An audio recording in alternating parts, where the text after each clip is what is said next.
History हमें सिर्फ dates और नेम्स नहीं सिखाती, हिस्टोरी हमें पैटर्न्स सिखाती है। Patterns of power, patterns of corruption और पैटर्न्स ऑफ रेजिस्टेंस। आज हम एक ऐसी एंशिएंट हिस्टोरी एनालाइज करेंगे जो 1400 साल पुरानी है, लेकिन आज के 2026 के इंडिया और वर्ल्ड पॉलिटिक्स के लिए एकदम रिलेवेंट है। हम बात करेंगे दो भाइयों की, इमाम हसन और इमाम हुसैन, जिन्होंने दुनिया को डिप्लोमेसी और रेजिस्टेंस का सबसे बड़ा लेसन दिया। लेकिन ये सिर्फ हिस्टोरिकल बातें नहीं है, हम इस स्टोरी को कनेक्ट करेंगे आज की कड़वी सच्चाई से। क्यों 2025 से 2026 में इंडिया में रिलीजियस टेंशंस और crime against women record high पर है, क्यों मेडिकल स्टूडेंट्स आज सड़कों पर हैं और कैसे डोनाल्ड ट्रंप का वेनेजुएला पर रिसेंट अटैक मॉडर्न यजीदिज्म की एक मिसाल बन गई है। आज का वीडियो थोड़ा हेवी हो सकता है, इमोशनल हो सकता है, बट आइए इसे हम डीप में समझते हैं।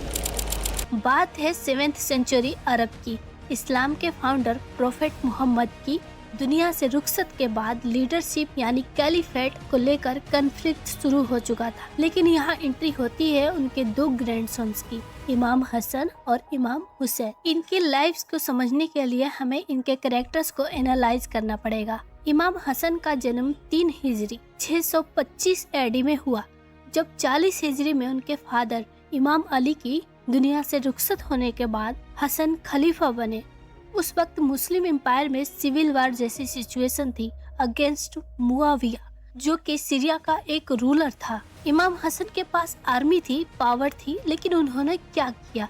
उन्होंने देखा कि वार का मतलब है हजारों इनोसेंट लोगों की मौत। इसलिए 41 हिजरी में उन्होंने एक हिस्टोरिक पीस ट्रीटी साइन की। उन्होंने पावर सैक्रिफाइस कर दी ताकि खून खराबा ना हो। जब 680 एडी में मुआविया के डेथ के बाद ट्रीटी टूट गई, तो उसका बेटा यजीद पावर में आया। यजीद एक बहुत ही टायरेंट, करप्ट, इनजस्ट और मोरल वैल्यूज का दुश्मन था। यजीद चाहता था कि हुसैन, उनके दूसरे भाई, उनके आगे झुक जाए, उसे अपना लीडर माने। यहाँ इमाम हुसैन ने नो कहा।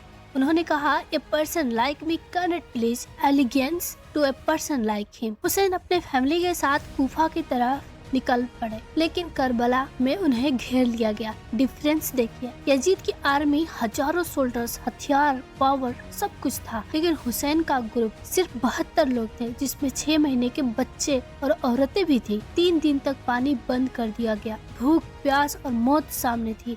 हुसैन चाहते तो वो झूठ बोलकर जान बचा सकते थे, लेकिन 10 मुहर्रम को उन्होंने और उनके साथियों ने अपनी जान गंवा दी। तो सवाल ये है, हु वॉन? मिलिट्री यजीद जीत गया, लेकिन हिस्टोरिकली आज हम यजीद को सिर्फ एक विलेन की तरह जानते हैं और हुसैन जस्टिस का ग्लोबल सिंबल बन गए।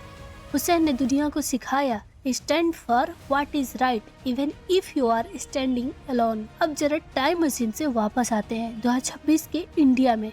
क्या हमें आज यजीद वाली मेंटलिटी और हुसैन वाली रेजिस्टेंस दिखती है? Unfortunately yes. हमारा कॉन्स्टिट्यूशन कहता है कि इंडिया एक सेक्युलर रिपब्लिक है, लेकिन ग्राउंड रियलिटी क्या है? रिसेंट रिपोर्ट्स बताती हैं कि 2025 में क्रिश्चियंस के अगेंस्ट वायलेंस के 700 से ज्यादा केसेस रजिस्टर हुए। सिर्फ एडवेंट के टाइम पर 50 इंसिडेंट्स हुए। मेजोरिटेरियनिज्म का नशा आज ऐसा है कि 12 स्टेट्स में एंटी कन्वर्सेशन लॉज का यूज करके माइनॉरिटीज को टारगेट किया जा रहा है। सेम सिचुएशन मुस्लिम के साथ है। उमर खालिद और शर्जील इमाम जैसे एक्टिविस्ट सालों से जेल में हैं विदाउट बेल। ये क्या दर्शाता है? जब आप डिसेंट को कुचलते हैं तो वो डेमोक्रेसी नहीं, टायरनी बन जाती है। जनवरी 2026 की खबर देखिए। जम्मू के माता वैष्णवी देवी में मेडिकल कॉलेज का एग्जांपल लीजिए। नेशनल मेडिकल कमीशन ने परमिशन विड्रॉ कर ली क्योंकि कॉलेज के पास इंफ्रास्ट्रक्चर ही नहीं था। सोचिए, उन 100 से ज्यादा फर्स्ट ईयर एमबीबीएस स्टूडेंट्स के बारे में, उनका करियर बीच में लटक गया। वहाँ पे मिलेंगी शायद ही। हमें कुछ आइडिया ही नहीं है हमारे साथ क्या होगा, हमें कहाँ शिफ्ट करेंगे, कोई आइडिया नहीं है। हमें कुछ बताया नहीं गया है कि हमें किस कॉलेज में, किस हिसाब से, किस बेसिस पे हमें शिफ्ट किया जाएगा। उन्हें शिफ्ट किया जा रहा है। मेंटल ट्रॉमा दिया जा रहा है। ये एडमिनिस्ट्रेटिव फेलियर है, सिस्टम का फेलियर है। इससे भी डार्क रियलिटी है एंजल चकमा का केस। एक MBBS स्टूडेंट जिसको सिर्फ इसलिए मारा गया क्योंकि अलग दिखता था। Racial abuse. जब एक सोसाइटी अपने स्टूडेंट्स और माइनॉरिटीज को प्रोटेक्ट नहीं कर पाती तो वह सोसाइटी मोरल कोलैप्स की तरफ बढ़ती है। यह वही माइट इज राइट वाली सोच है जो करबला में थी। डाटा पर बात करते हैं क्योंकि नंबर्स झूठ नहीं बोलते। NCRB का लेटेस्ट 2025 का डाटा आ चुका है। क्राइम्स अगेंस्ट वोमेन 4,48,211 केसेस, जिसमें केसेस 1.1% इंक्रीज हो चुके हैं। किडनैपिंग 5.1% इंक्रीज हो चुके हैं। दोस्तों, जब रेप केसेस बढ़ते हैं तो ये सिर्फ लॉ एंड ऑर्डर इशू नहीं होता, ये एक पावर का डायनेमिक होता है। ये दिखाता है कि सोसाइटी में स्ट्रॉन्ग लोग वीक लोगों को ऑब्जेक्ट समझते हैं। जब जस्टिस सिस्टम स्लो होता है तो क्रिमिनल्स को लगता है कि वो यजीद बन सकते हैं, उन्हें कोई रोकने वाला नहीं। कोलकाता डॉक्टर केस के बाद पूरे देश ने प्रोटेस्ट किया, लेकिन क्या सिस्टम बदला? स्टैटिस्टिक्स तो यही कहते हैं कि सिचुएशन और खराब होती जा रही है। अब थोड़ा जूम करते हैं इंटरनेशनल पॉलिटिक्स पर। डोनाल्ड ट्रंप 2024 में दोबारा प्रेसिडेंट बने। जनवरी 2026 में ट्रंप ने वेनेजुएला पर फोकस शिफ्ट किया। क्यों? ऑयल।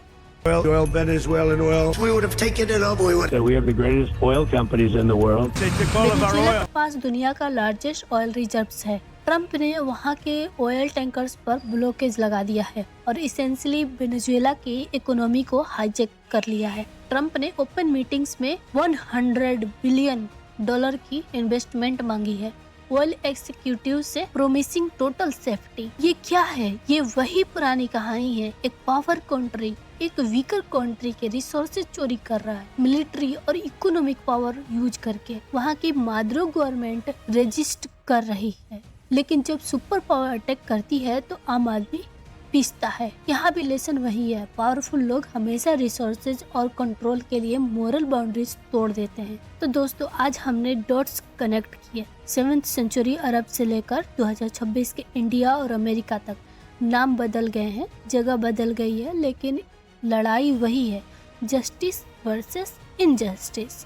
इमाम हुसैन ने सिखाया कि अगर शांति का रास्ता हो तो ईगो मत आने दो। इमाम हुसैन ने सिखाया कि अगर जुल्म हद से बढ़ जाए तो सर मत झुकाओ। तो as a women what can we do? मैं आपको 5 एक्शनेबल पॉइंट्स देती हूँ। पहला ये कि एजुकेट योरसेल्फ, फेक न्यूज और प्रोपेगेंडा से बचो। हिस्टोरी और करंट अफेयर्स को डीप में पढ़ो, जैसे आज हमने किया। दूसरा, स्पीक अप। जब आप देखते हैं कि किसी स्टूडेंट के साथ गलत हो रहा है या किसी माइनॉरिटी के को टारगेट किया जा रहा है तो चुप मत रहिए। सोशल मीडिया यूज करें या अथॉरिटीज को टैग करें, या remember silence helps the oppressor never the oppressed. तीसरा, सपोर्ट सेक्युलर पॉलिटिक्स। इलेक्शंस में उन लीडर्स को चुनिए जो धर्म के नाम पर नहीं बल्कि एजुकेशन, जॉब्स एंड सेफ्टी के नाम पर वोट मांगे। चौथा, अपने अंदर इंसानियत जिंदा रख, चाहे वह डोनेशन हो या वॉलंटियरिंग। सोसाइटी में काइंडनेस वापस लाए। पांचवा है यूनिटी। इमाम हुसैन के साथ सिर्फ मुस्लिम नहीं थे, वहाँ क्रिश्चियन एम्बेसडर्स भी थे,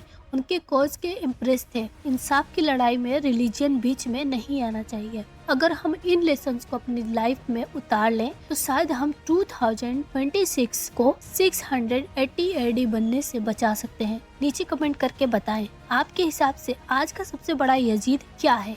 करप्शन, हेट या साइलेंस? मिलते हैं अगले वीडियो में। आप सभी का बहुत बहुत धन्यवाद।